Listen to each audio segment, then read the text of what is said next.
This is Florida Natural Farming at Frog Valley Tropical Fruit Farm. It's a couple days after Nicole and Hurricane Nicole, and everything seems quite happy. I was noticing this philodendron soderoic cutting that I planted here a while ago. It's finally getting some big leaves on it.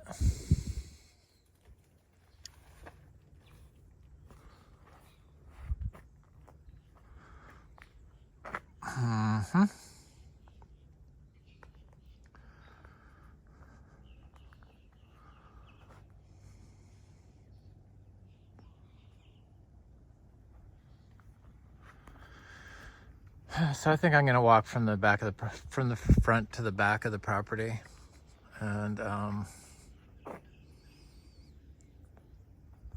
got a new electric car.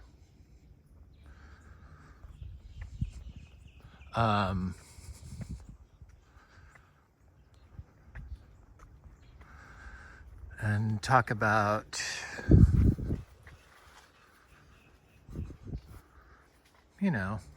secondary metabolites a little bit, phytochemicals, bioactive compounds.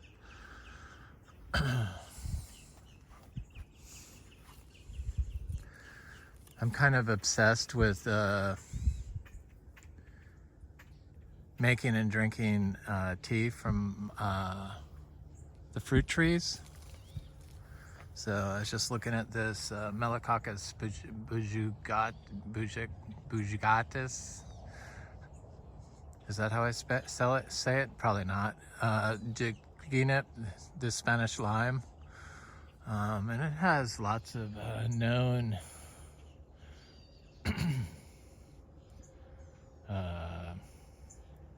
bioactive compounds, secondary metabolites, phenols, flavonoids, stuff like that, that have been shown to be beneficial for human health in the fruit and the bark and the stem and the root and the leaf. So this tree has not flowered or fruited for us at this location. I moved this tree here. It's a grafted tree, and it just never really looked good until this year. So I imagine it's gonna start fruiting for us. The orchard floor looks great. So we're a Biodynamic Demeter Certified Rare Tropical Fruit Farm.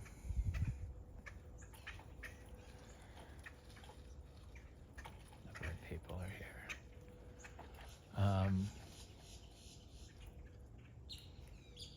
We have thousands of fruit trees.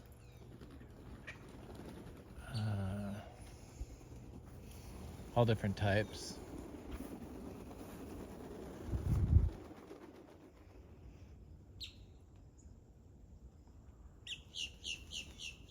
Lots of birds, lots of wildlife.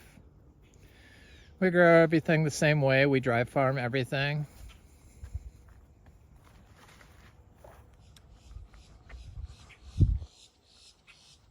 Well, it's looking really good here, I must say.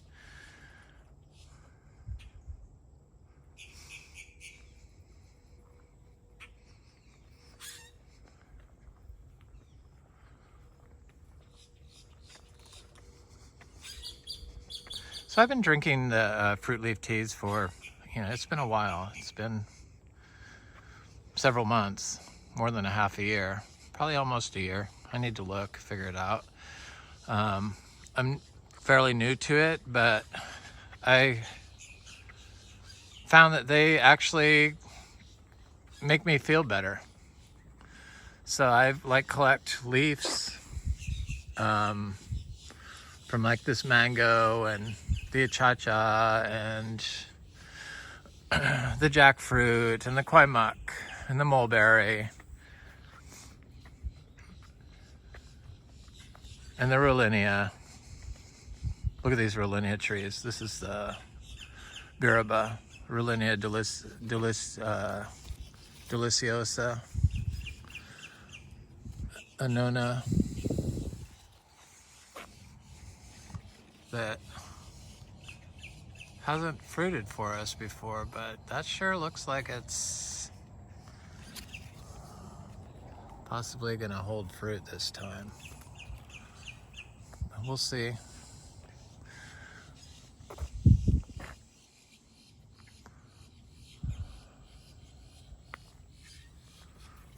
These are dry farmed just like everything else. So these trees have never been watered. I imagine if I had watered them, we would have had fruit off them by now, but that's not what I try to do here. I try to dry farm everything. I do dry farm everything, so.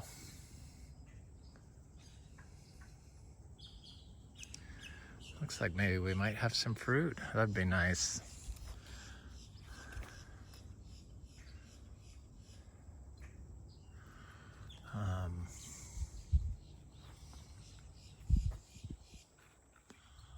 I don't know, I'm no Rollinia expert, but they're happy trees. They don't like wind, but they're in a kind of a protected spot here. Those two. So yeah, I make tea out of the leaves, and one of the first things I noticed was my digestion seemed better right away. I mean, it's what I noticed right away. And then my skin, my dry spots on my face that I'd had for several years went away. So that's what I noticed right away. And then I stopped drinking the tea and the fruit leaf tea, and for like a month or two. And I wanted to see what I noticed. And I asked my partner what they noticed.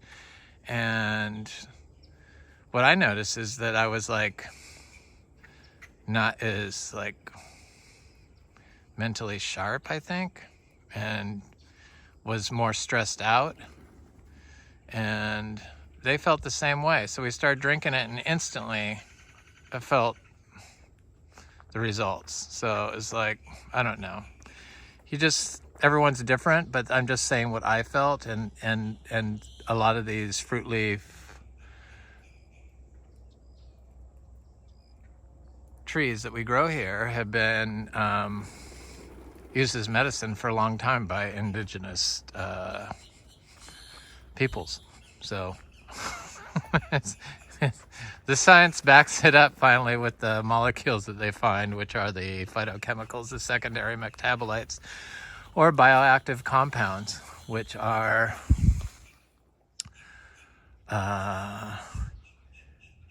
biosynthesized in humans in a beneficial way. That's what it is. It's also complicated, all that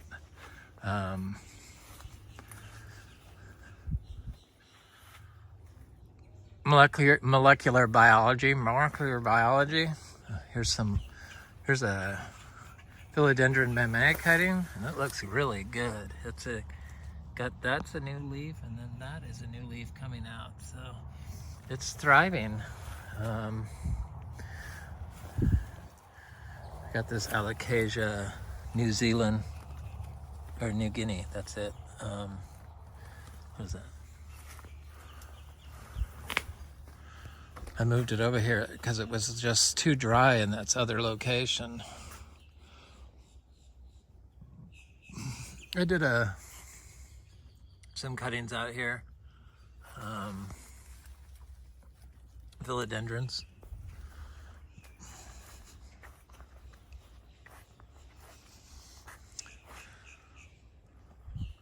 This is a quinok tree, a fruiting tree, but it's not fruiting at the moment, but it has had flowers on it, but it doesn't at the moment. It's a very nice tree.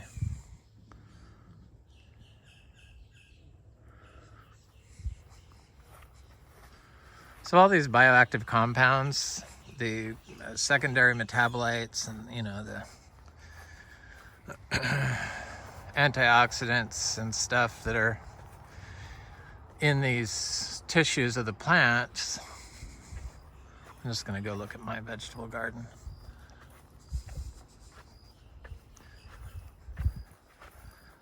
don't necessarily come from the plant. I found that the endophytes, the fungi and the bacteria, actually create their own phytochemicals within the plant. I don't know, I just find that's fascinating. So this is a purple hog plum.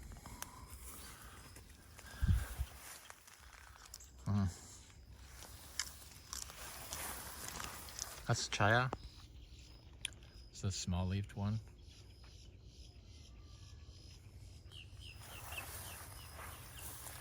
It's a moringa, obviously. It's a seed grown moringa. I'll look at my vegetable garden real quick.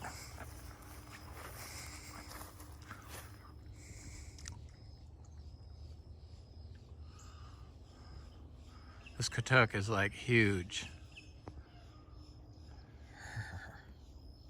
I keep breaking it off and planting it and breaking it off and planting it. I need to go on a big...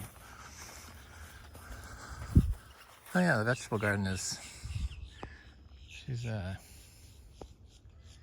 coming along. Yay. Stuff seems to do very good in the...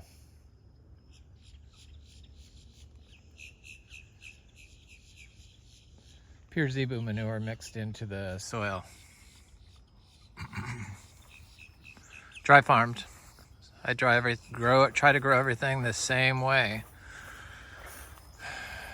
So we don't water stuff. So I try to dry farm my vegetables, but I haven't really perfected I guess a lot of it's luck. Timing of rain and luck. But it seems like the zebu manure, pure zebu manure mixed into the soil here in Florida so far has been the best results that I've found. So seems to be so far better than the pure biodynamic compost.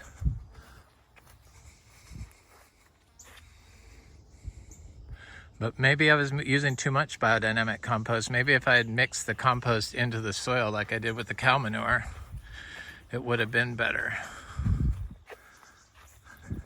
I know, stuff I think about. I know a lot of you are into growing. A lot of people don't think they know how to grow, but really it's not knowing how to grow, I think, is a big plus.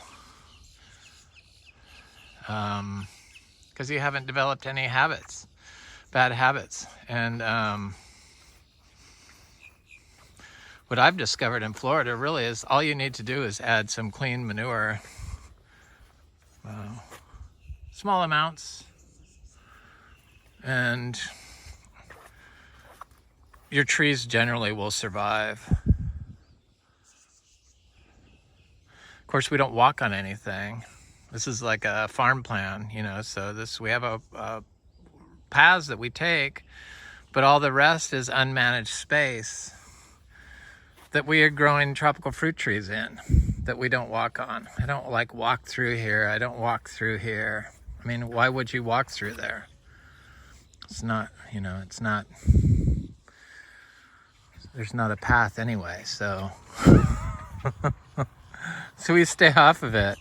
I have a lot of paths through here. That's why there's little stakes and stuff, because I have little trees planted through here, and I've used this as vegetable garden before, so I have like a zigzag path around this tree and around that and over to there, over by some of our bigger trees. That's a fruiting a chachero tree.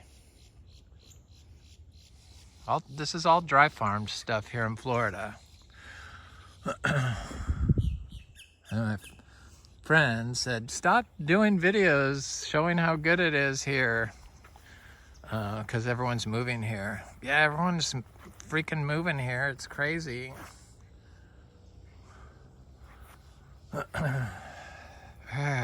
We're not selling. I mean, where would you go? Where would I go? We're staying here. I'm too old now. I just see this orchid blooming over here. See it?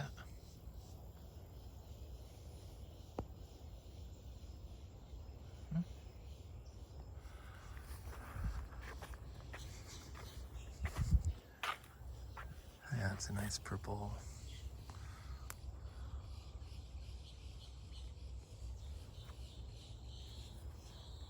It's amazing people think you have to fertilize all these orchids and water them in Florida. It's and that's like so untrue.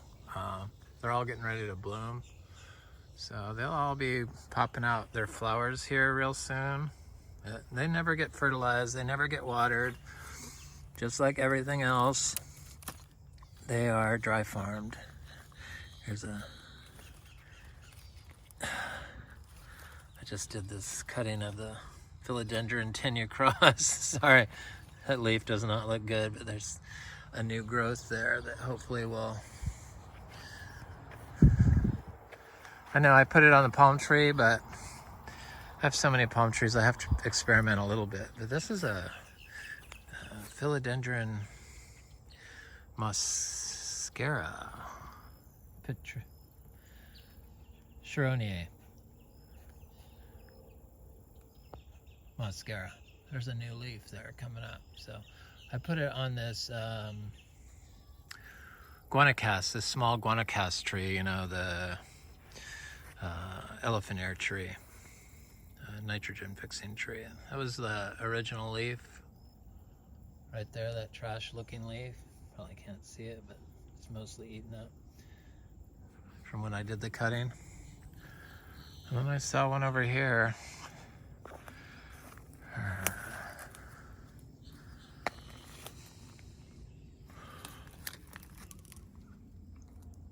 I see the leaf, the little philodendron esmeraldense. But there's a couple of leaves on this one. I see 4 leaves on that, so that's doing quite well. And I also planted that on a guanacas tree. Interlobium, blah, blah, blah, I forget, sorry. So this was a branch that broke from the hurricane that hasn't fallen off yet. I trimmed all these bananas back before the hurricane because they had blown over, so I cut off all the leaves. That looks like it's got a new leaf coming out. And on this, so that they wouldn't blow over. And then I trimmed this branch before Nicole wind started, so it wouldn't blow back and forth and damage this Garcinia intermedia tree.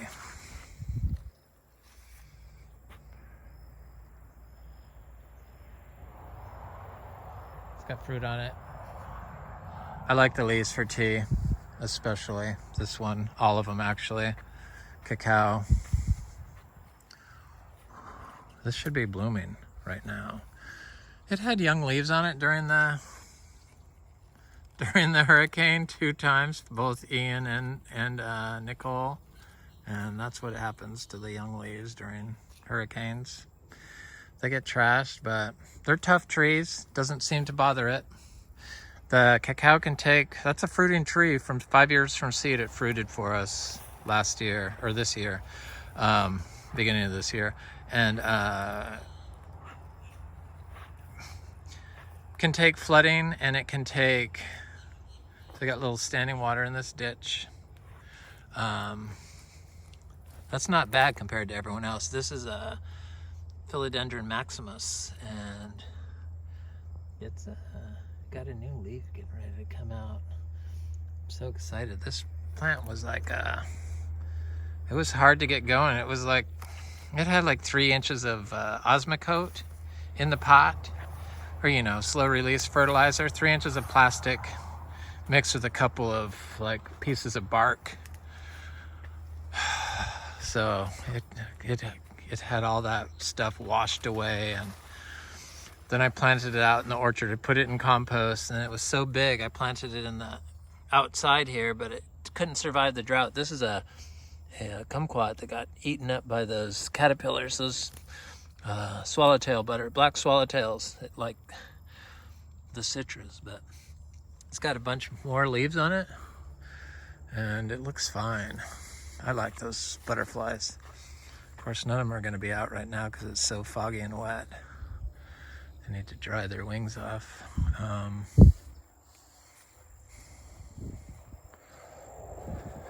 Looks good here.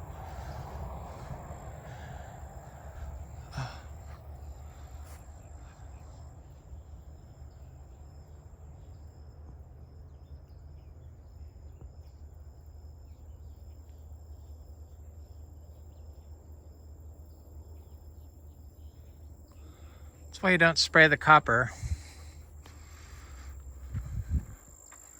Use the pollutants to grow your tropical fruit trees.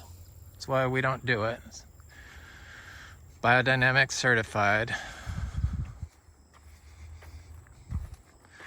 We can be Biodynamic Certified and we are not Organic Certified. They removed that from our thing. So we are only Biodynamic Certified. I like that, it's easier.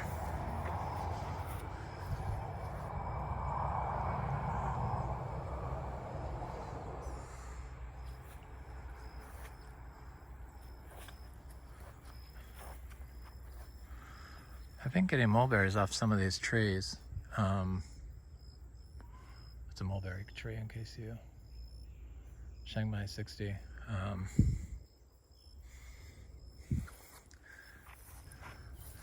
This is a giant sweet ubijay. Big giant. Usually they're small and sour fruited, but this is a giant sweet variety. It's a gift from a good friend of mine who's a plant freak.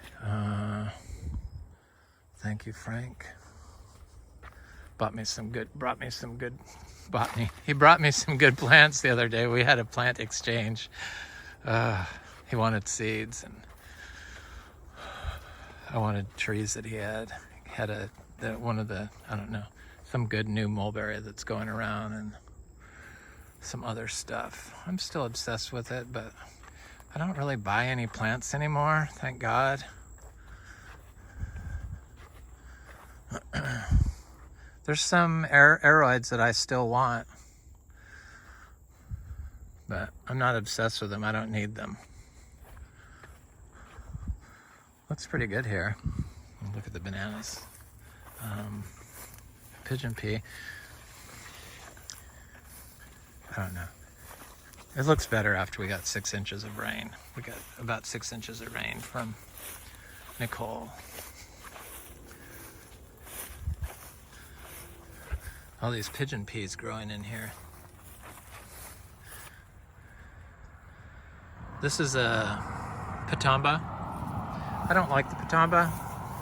Nope.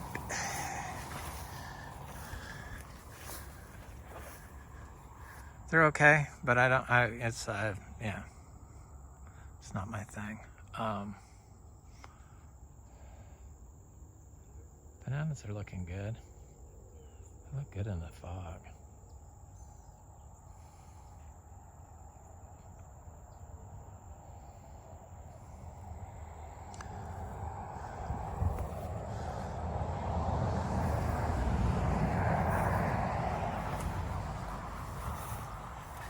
But I should look and see what bioactive compounds are in their leaf, because if I don't like the fruit, I could always use it for fruit tree leaf. There. I just went through that huge spider.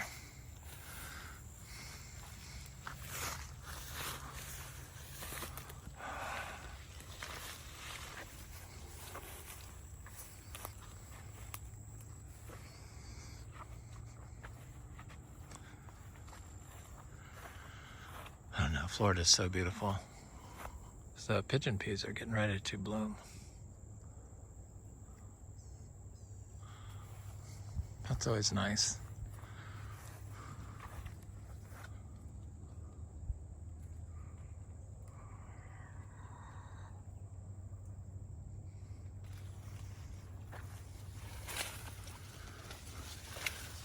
I need to get my hedge trimmer. My old hedge trimmer cordless broke. Electric.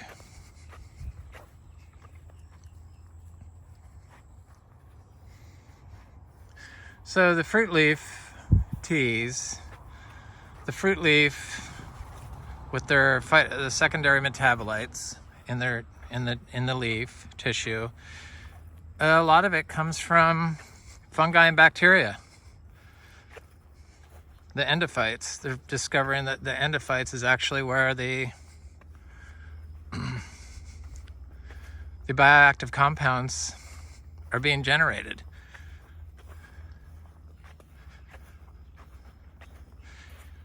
Because when they like take the leaf and they break it down, they don't like, I guess, biosynthesize the pathway of the molecule, reverse. So, but they're finding that they're in the tissue of the endophyte inside the plant, or they've found.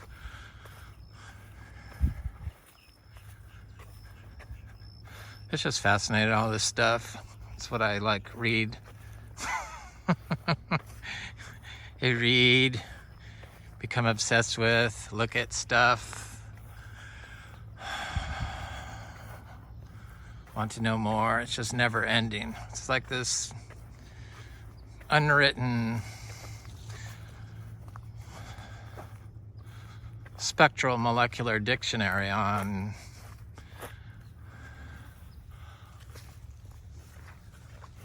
phytomedicine,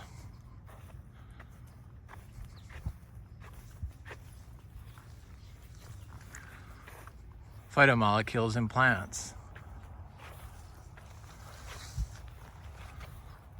It's like, well, it's never ending. The Spectral Molecular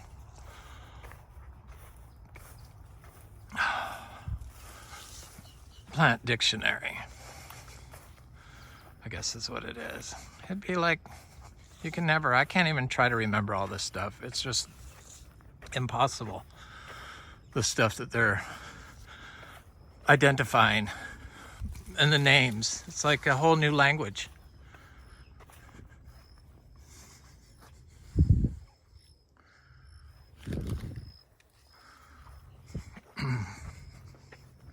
But obviously something's happening to our food system here.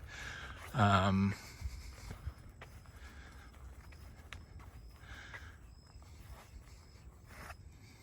fungicides, the biocides, the everything that they use to grow food that kill the endophytes and the endophyte support system in the soil that is going to provide the secondary metabolites to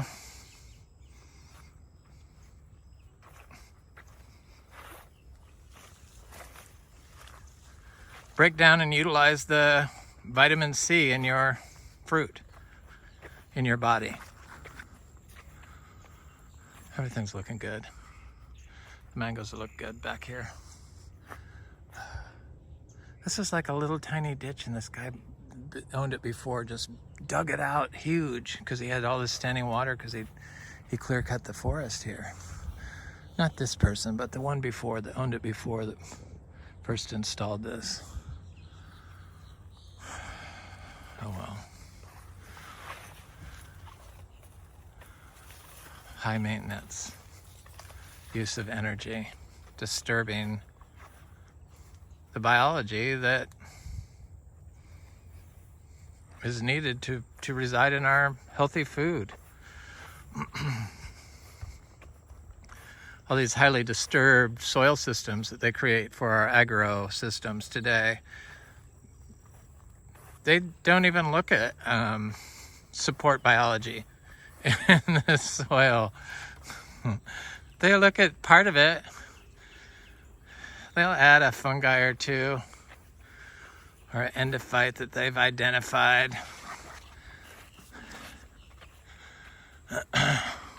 Does something, speeds up growth, whatever. But they ignore everything else that hasn't been identified that, eventually will go into the Spectral Molecular Phytochemical medicine book. That's not written yet.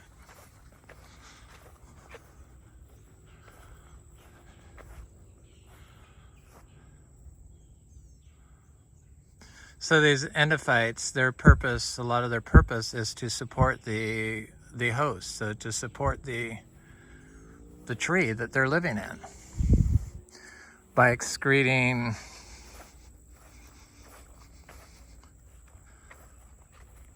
bioactive compounds that repel insect herbivores or attract insect predators.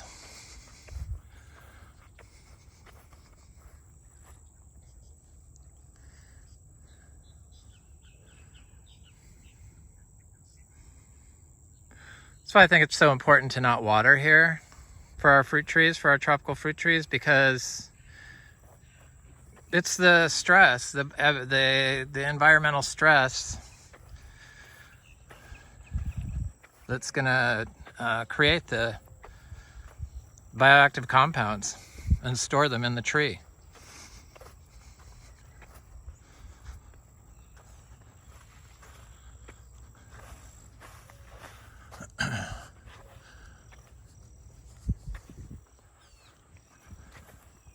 So this little mango seed-grown mango.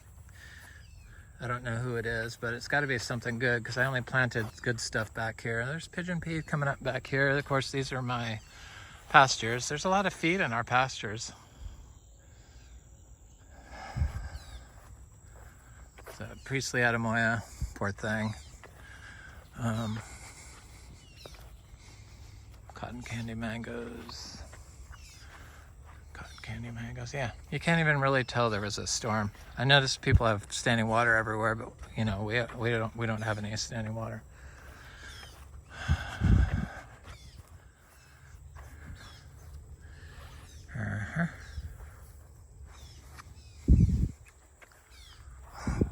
That Valkyrie tree is getting huge. I guess that's what it does.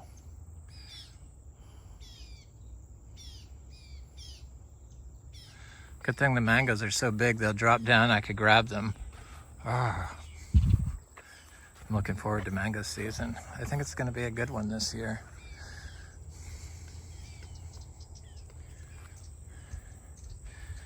All we really have now is lemons. There's sugar apples, but I got burnt out on sugar apples. They just don't like, this is the standing water. This is our ditch, so just a little tiny bit of standing water. Like, it's probably the height of the water table, I would guess.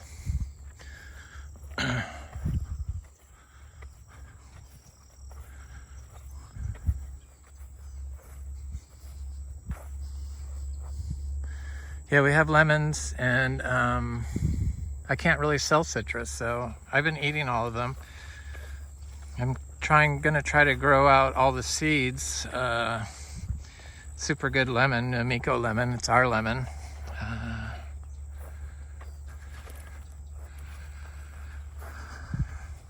But I have no fruit stress going on right now. It's the end of Quaimuk season. Trying to think what's gonna come in. I guess the Garcinias again. This peach cobbler tree looks good. Yeah, everything looks fine. We were lucky again, knock on wood. Anyway, this is Frog Valley Tropical Fruit Farm. I hope you have a beautiful day.